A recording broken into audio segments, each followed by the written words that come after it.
जय श्री कृष्णा। राधे राधे दोस्तों। लड्डू गोपाल सर्वव्यापी होते हैं। लड्डू गोपाल हमारे श्री कृष्ण श्री राधा माधव मन की इच्छा को स्वयं जान लेते हैं, हमारी भावनाओं को समझते हैं। वो चाहे हमारे घर में विराजमान हो या ना हो, हमारी हर भावना, हर आकांक्षाएं, हर इच्छाएं उन तक पहुंच जाती है। लड्डू गोपाल स्वयं श्री कृष्ण के बाल स्वरूप है। हम उन्हें श्री कृष्ण के बाल स्वरूप श्री लड्डू गोपाल के रूप में अपने घर में पूजते हैं, अपने घर में विराजित करते हैं। लड्डू गोपाल की महिमा, उनकी लीला को महसूस करने के लिए सभी भक्त बहुत व्याकुल होते हैं। हम सब चाहते हैं कि हमारे जीवन काल में हमारे प्रभु, हमारे इष्ट श्री लड्डू गोपाल जी हमारे साथ एक लीला अवश्य करे, जिससे हमें भगवान के अपने साथ होने का साक्षात्कार हो सके। जिस दिन से लड्डू गोपाल को हम अपने घर में विराजित करते हैं, उस दिन से वो हमारे घर के सबसे अहम सदस्य के रूप में हमारा मार्गदर्शन करते हैं और हमारे साथ रहते हैं। परंतु क्या हमारे चाहने मात्र से लड्डू गोपाल हमारे घर आ जाएंगे? क्या हमारे चाहने मात्र से लड्डू गोपाल हमारे घर विराजित हो जाएंगे? अगर हम चाहें कि लड्डू गोपाल को अपने घर लाना है, विराजित करना है, तो क्या लड्डू गोपाल आ सकते हैं? बिल्कुल नहीं दोस्तों। जब तक लड्डू गोपाल स्वयं हमारे घर ना आना चाहे, तब तक हम उन्हें अपने घर नहीं ला सकते हैं। हम इंसानों में इतनी ताकत नहीं है कि हम भगवान को अपने घर ला सके। भगवान श्री बाके बिहारी श्री लड्डू गोपाल तो हमारे भक्ति और श्रद्धा के भूखे हैं। मैं आप लोगों के साथ आज जो कहानी शेयर करने जा रही हूँ, यह कहानी हमें उत्तर प्रदेश से आराधना जी ने भेजी है। उन्होंने खुद लड्डू गोपाल की लीला महिमा को महसूस किया है। आराधना जी कहती हैं कि उनके पास श्री बाल स्वरूप लड्डू गोपाल बहुत दिनों से है। आराधना जी आगे कहती हैं कि जब मैं शादी के बाद अपने ससुराल आई, मुझे शादी ने किसी मेहमान ने लड्डू गोपाल गिफ्ट स्वरूप दिया था। लड्डू गोपाल की सेवा उस तरह से मैं नहीं किया करती थी जिस तरह से लड्डू गोपाल को हमारे घर विराजित होने पे किया जाता है। लड्डू गोपाल को मैं अपने घर के मंदिर में विराजित अवश्य की थी, परंतु लड्डू गोपाल को अपने मंदिर में उसी तरह से पूजा किया करती थी जैसे मंदिर के बाकी देवी देवताओं को पूजते हैं। जिस तरह से हम अपने घर में दिया बाती सुबह शाम करते हैं, बस उसी तरह से होती थी। लड्डू गोपाल भी हमारे घर के मंदिर में विराजित है, तो लड्डू गोपाल की कुछ अलग से मैं सेवा नहीं किया करती थी। जैसे लड्डू गोपाल की सेवा बाकी लोग करते हैं, उन्हें स्नान कराते हैं, उनका श्रृंगार करते हैं, उन्हें भोग लगाते हैं, मैं ऐसा कुछ भी नहीं करती थी। इसी तरह से समय बीतता रहा, परंतु आराधना जी के मन में इच्छा हुई कि वो भी लड्डू गोपाल की सेवा करे। वो भी बिल्कुल वैसे ही लड्डू गोपाल की श्रृंगार करे, उन्हें स्नान करवाए जैसे बाकी लोग किया करते हैं। आराधना जी के घर में जो लड्डू गोपाल थे, वो 0 साइज के सबसे छोटे वाले बाल गोपाल थे। आराधना जी के मन में इच्छा होती थी कि अगर हमारे पास लड्डू गोपाल थोड़े बड़े होते तो हम भी उनकी सेवा बहुत अच्छे से कर सकते थे। उन्हें पोशाक पहनाते, उन्हें श्रृंगार करते।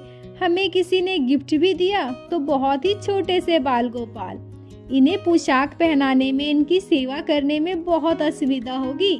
फिर मन में आया कि क्यों ना मैं एक थोड़े बड़े साइज के लड्डू गोपाल को अपने घर लेके आऊं। परंतु आराधना जी सोचने लगी कि क्या घर में 2-2 लड्डू गोपाल को विराजित करना सही होगा।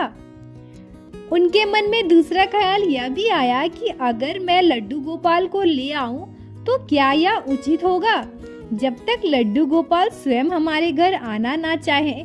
ये सब बातें आराधना जी के मन में चलती रही, परंतु कहीं ना कहीं आराधना जी के दिल में बहुत व्याकुलता होती थी। आराधना जी कहती हैं कि मैं हमेशा सोचा करती थी, कब ऐसा संयोग बनेगा, मुझे ऐसा महसूस होगा कि लड्डू गोपाल हमारे घर आना चाहते हैं।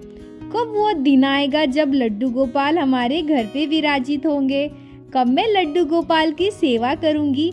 यही सब बातें सोचते हुए दिन बीत रहे थे, परंतु अचानक एक दिन ऐसा हुआ जो मैंने कभी सोचा भी नहीं था। मैं बाजार कुछ काम से गई थी। वहाँ मुझे मेरी पड़ोसी मिली जो हमारे घर से थोड़ी ही दूर पर रहती थी। वह मुझे कहती है कि आराधना, क्या तुम लड्डू गोपाल की सेवा लेना चाहोगी? मैं तो उनकी बात सुन के बिल्कुल ही चौंक गई। मैं सोचने लगी कि अरे, सामने से मुझे यह लड्डू गोपाल की सेवा लेने कह रही है। फिर मैंने सोचा कि लड्डू गोपाल, ये आपकी क्या लीला है? आप मेरे घर आना चाहते हो? मन ही मन में खुश होकर उनसे पूछती हूँ कि क्या लड्डू गोपाल की सेवा? परंतु आप मुझे लड्डू गोपाल की सेवा क्यों देना चाहती हैं? वो कहती हैं कि मेरे घर पे तो लड्डू गोपाल पहले से हैं, वो थोड़े बड़े साइज के हैं। मुझे कुछ दिनों पहले मेरी एक सहेली ने लड्डू गोपाल दिया है ला करके। उन्हें लगा कि मेरे घर में एक लड्डू गोपाल है तो मैं इनकी भी सेवा साथ साथ कर लूंगी। उन्हें लड्डू गोपाल को अपने घर रखने में थोड़ी असुविधा हो रही थी क्योंकि वो जॉब करती हैं। उन्हें लड्डू गोपाल की सेवा उनसे अच्छे से नहीं हो पा रही थी। मैं भी मना नहीं कर पाई, परंतु अब मैं दो लड्डू गोपाल की सेवा एक साथ नहीं कर पा रही हूँ, तो क्या तुम लड्डू गोपाल की सेवा मुझसे लोगी? मैं मन ही मन सोचने लगी, हे बाकी बिहारी, हे लड्डू गोपाल, हे मेरे कान्हा, आपकी लीला अपरंपार है। आपकी महिमा ऐसी हुई कि आप स्वयं मेरे घर आ रहे हो। अगले दिन मैं अपने घर पे बात करके अपने पड़ोसी के घर गई। उनसे कहा कि लड्डू गोपाल जी को मैं देखना चाहती हूँ। मेरे मन में बहुत सारी आशाएं, आकांक्षाएं, बहुत सारा प्रेम, बहुत सारी श्रद्धा भाव थी। लड्डू गोपाल की पहली झलक पाने के लिए मैं व्याकुल हो रही थी। मेरे पास तो 0 नंबर के बाल गोपाल हैं। मैं ये भी सोच रही थी कि ये लड्डू गोपाल थोड़े बड़े तो है ना, नहीं तो मैं लड्डू गोपाल की श्रृंगार कैसे करूंगी।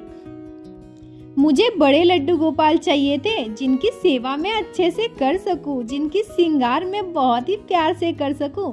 ये सब बातें मेरे मन में चल रही थी। अंदर ही अंदर बहुत व्याकुलता थी अपने कान्हा जी को देखने के लिए। उन्होंने कहा, हाँ चलो मंदिर में, मैं तुम्हें लड्डू गोपाल के दर्शन करवाती हूँ। मैंने लड्डू गोपाल को देखा तो मैं सोचने लगी, लड्डू गोपाल जी, ये आपकी कैसी महिमा है। मैं जितने बड़े लड्डू गोपाल को चाहती थी, आप तो बिल्कुल उतने बड़े ही हो। उसके बाद मैं बाल गोपाल को अपने साथ अपने घर ले आई। बहुत ही प्यार और आदर सम्मान के साथ उनकी स्थापना अपने मंदिर में की और बहुत ही प्यार से उनकी सेवा करने लगी। मेरा दिन तो अब जैसे लड्डू गोपाल के इर्द गिर्द ही शुरू और अंत होने लगा। सुबह से उठ करके लड्डू गोपाल की सेवा करना, उन्हें स्नान करवाना, उन्हें भोग लगाना, यही सब मेरा चलता रहा। धीरे धीरे ऐसे ही दिन बीतने लगे और कुछ दिनों के बाद एक ऐसी घटना हुई जिससे मैं अंदर से व्याकुल हो गई। एक दिन मुझे मेरी चाची जी का फोन आता है। चाची जी कहती हैं, आराधना, कल रात एक बहुत ही अजीब घटना हुई जिसके बारे में मुझे तुमसे बात करनी है। मैंने कहा, हाँ चाची जी, कहिए ना, क्या बात है। चाची जी कहती हैं कि कल रात मैंने सपने में देखा कि मैं वृंदावन में हूँ। वृंदावन में मैं चारों तरफ इधर उधर देख रही हूँ। मैंने अपने सपने में राधे कृष्णा को देखा। उन्होंने मुझसे कहा कि इधर उधर तुम क्या देख रही हो। मैंने उनसे कहा कि मैं वृंदावन आई हूँ बाकी बिहारी जी के दर्शन के लिए, मैं उन्हें ही ढूंढ रही हूँ। तब भगवान श्री कृष्ण ने, जो राधा जी के साथ थे, मुझसे कहते हैं कि तुम मुझे यहाँ वृंदावन ढूंढने आई हो, मैं तो आराधना के घर पे हूँ। इतना सुनते ही मेरा सपना टूट गया। अचानक से मैं उठकर बैठ गई। आराधना, मुझे कुछ समझ नहीं आया, इसलिए मैंने सोचा कि सबसे पहले आराधना को कॉल करूं और उससे बात करूं। तुमने लड्डू गोपाल या राधा रानी को अपने घर विराजित किया है क्या? आराधना जी कहती हैं कि मेरे आंखों में तब तक आंसू बह रहे थे। मुझे यकीन नहीं हो रहा था कि साक्षात स्वयं श्री कृष्ण और राधिका ने मेरी चाची जी के सपने में आकर उनसे यह कहा कि मैं आराधना के घर हूँ। चाची जी, अभी कुछ दिनों पहले ही मैंने मेरे पड़ोसी से लड्डू गोपाल की सेवा ली है। लड्डू गोपाल को अपने घर मैंने विराजित किया है। चाची ने मुझसे कहा कि आराधना, तुम तो बहुत भाग्यशाली हो जो स्वयं श्री कृष्ण राधिका के साथ तुम्हारे घर विराजित होने के संकेत दे रहे हैं।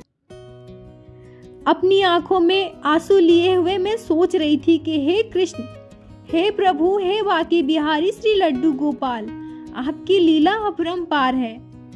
बोलो श्री बांके बिहारी लाल की जय, लड्डू गोपाल की जय, जय जय श्री राधे। दोस्तों, अगर आप लोगों को आज की ये लीला कथा पसंद आई हो, आपके दिल को छुई हो, तो वीडियो को लाइक करें, चैनल को सब्सक्राइब करें ताकि आने वाले समय में आप इसी तरह श्री लड्डू गोपाल श्री बांके बिहारी की लीला कथा हमारे चैनल पे सुन सके और अपने दोस्तों और साथियों के साथ अवश्य शेयर करें। राधे राधे दोस्तों।